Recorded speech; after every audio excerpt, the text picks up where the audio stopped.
Assalamualaikum warahmatullahi wabarakatuh. Selamat pagi anak-anak semua. Selamat bertemu kembali dengan Putri untuk pembelajaran kearsipan. Bagaimana kabarnya? Semoga anak-anak semua dalam keadaan sehat walafiat. Walaupun di rumah tetap semangat dan jangan lupa selalu jaga kebersihan, jaga kesehatan, dan jangan pergi kemana-mana.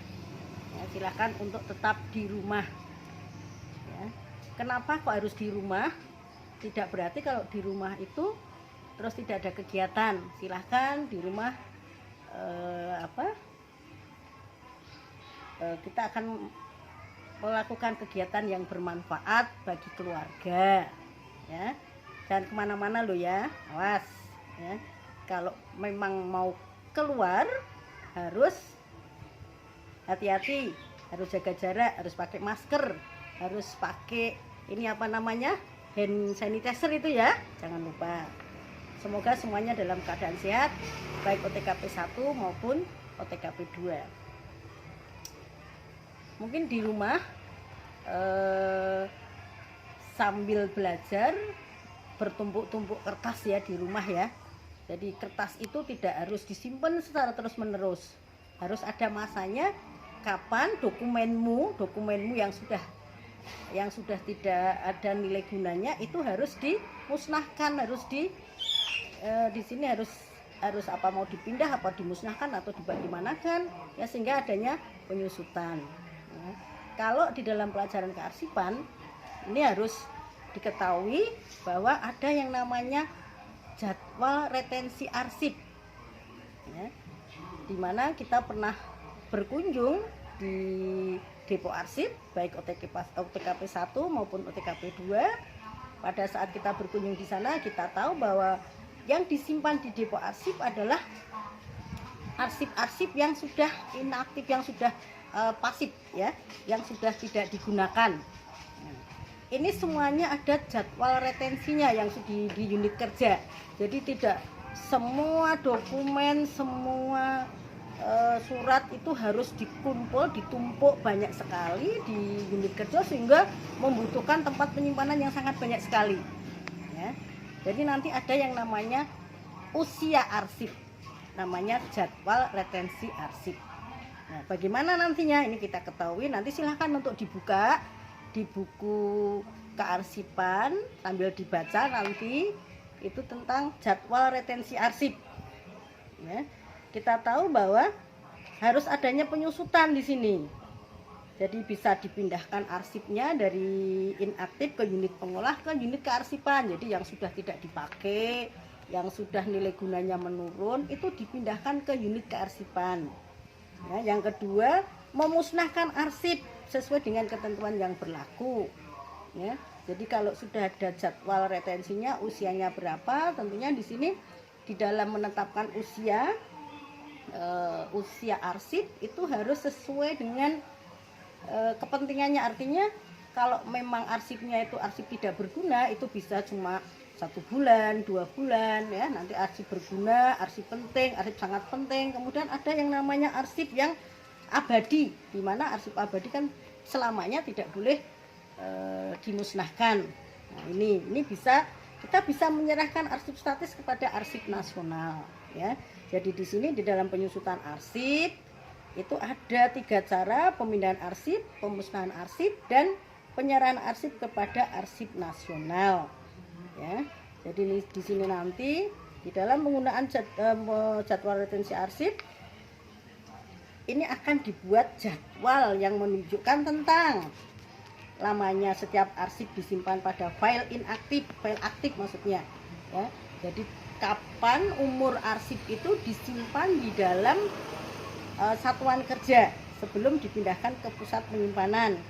Kemudian jangka waktu penyimpanan arsip kapan ya dimusnahkan. Itu pun nanti kalau jadwal retensi arsipnya itu misalnya 1 tahun, itu ditinjau kembali. Ya, kenapa ditinjau kembali?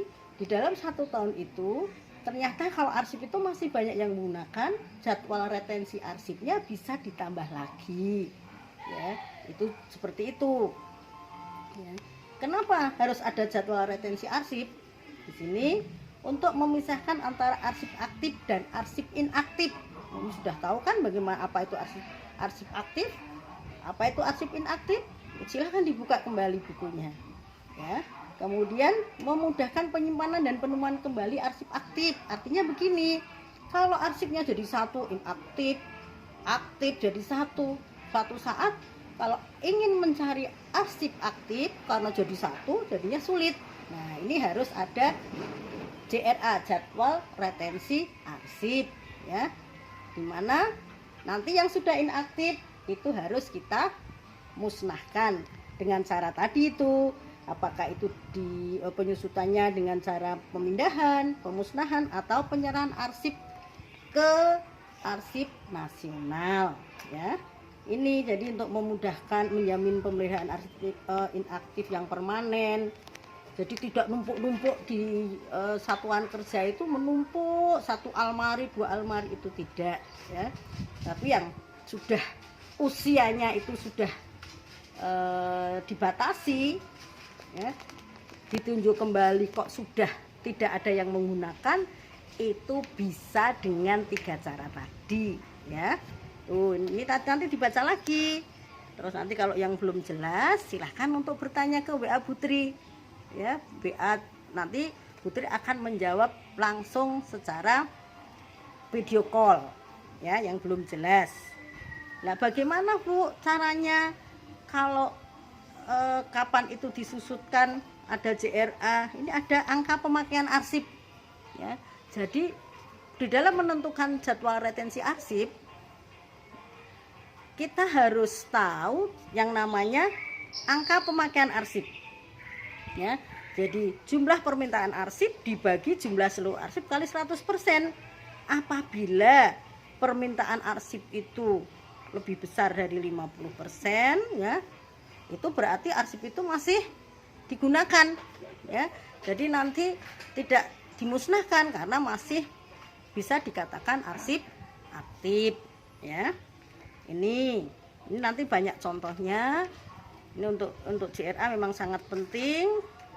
Jadi silahkan untuk yang ingin bertanya untuk bisa menghubungi Putri, dibaca bukunya, jangan lupa buku itu dipinjam untuk dibaca, ya.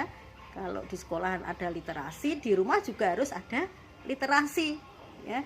Jangan di rumah tidur sama main HP terus, ya. Sekarang sudah ada pembelajaran online, ya, di mana bahwa kita harus pandai-pandai menggunakan HP kita dengan pinter dan bermanfaat, ya. Nih. Kemudian pelaksanaan penyusutan bagaimana? Ini ada 3 cara.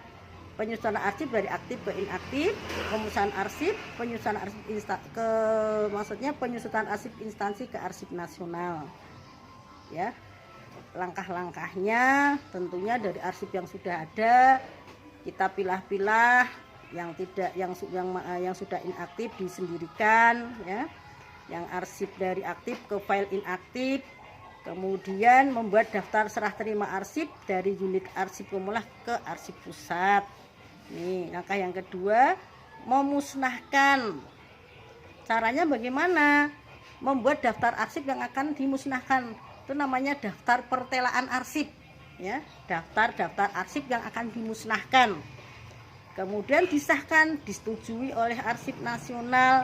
Kemudian membuat berita acara pada hari ini, ya, misalnya tanggal berapa, bulan apa, tahun berapa akan dimusnahkan arsip apa saja. Itu harus ada daftar, harus ada berita acara pemusnahan arsip, ya.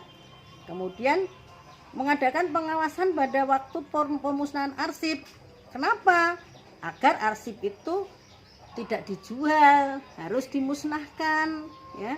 Karena apa? Kalau dijual nanti bisa jadi bahwa arsip itu dibaca oleh orang lain, ya. Mungkin isinya surat teguran, ya, kemudian surat perintah yang harusnya itu sifatnya harus dimusnahkan. Kalau dijual nanti bisa menjadikan ini mengetahui kekurangan dari orang lain ya. Ini harus tetap dimusnahkan, tidak boleh dijual ya. Ini kemudian penyusunan dari instansi kantor ke arsip nasional. Ini juga sama, membuat daftar arsip yang disusutkan, kemudian menandatangani daftar tersebut kepada pihak arsip nasional sebagai tanda penyerahan arsip. Kemudian daftar asli yang ditandatangani tersebut disimpan oleh instansi kantor yang menyerahkan arsip. Jadi arsip-arsip yang diserahkan ke arsip nasional itu pun juga harus dilihat. Tentunya arsip-arsip yang penting, arsip yang masih digunakan oleh pihak luar ya. Kita sudah tidak menggunakan, tetapi pihak luar masih menggunakan. Itu tidak dimusnahkan, tetapi bisa ya dipindahkan ya. Bisa dipindahkan di sini, menyerahkan arsip statis ke arsip nasional ya. Silahkan nanti video Putri ini sambil kangen-kangenan ya, kan sudah hampir 1 bulan tidak ketemu Putri ya. Sebenarnya banyak hal yang harus kita tatap muka. Lah ini kita tatap muka lewat rekaman video Putri. Semoga anak OTKP 1, 10 OTKP 2 semua dalam lindungan Allah Subhanahu wa taala dan sehat semua sekeluargamu ya. Kita akan ketemu lagi tatap muka dengan segera ya. Demikian, semoga semuanya sehat dan dalam lindungan Allah Subhanahu wa taala. Kalau ada pertanyaan silahkan untuk menghubungi WA Putri, boleh WA atau telepon ya, atau video callan, tidak apa-apa ya.